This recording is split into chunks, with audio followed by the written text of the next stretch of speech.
পারবি। আমি আমার ভুল বুঝতে পেরেছি।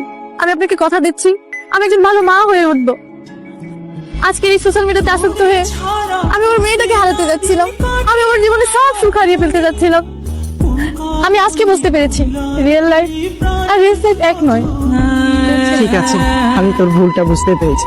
এখন তুই পস্তাইতেছিস। ঠিক আছে, আমি দোয়া করি আমার বিটিয়াকে নিয়ে তোর অনেক ভালো থাক। আমার বিটিয়া লেখাপড়া শিখে অনেক বড় হবে। আমি আমি মন থেকে দোয়া করি। আজ থেকে আমি একা নয়, আপনিও সুনয়নার মা। আপনার যখন ইচ্ছা তখনই আপনি চলে আসবেন ওকে দেখতে আমার বাসায়। আর শুনুন, কালকে আমার মেয়েটার জন্মদিন, আপনি কষ্ট করে একটু হোটেলে চলে আসবেন, আমরা একসাথে কেক কাটবো। আমরা কিন্তু আরো 2 দিন শ্রীমঙ্গলে থাকবো, আপনি না হয় আমাদের সাথে হোটেলে থাকবেন। আমার বিটিয়ার জন্মদিন, হাই আমি কেন হোটেলে যাইবো? আমার বিটিয়ার বাড়ি নাই, আমার বাড়ি, আমার বিটিয়ার বাড়ি।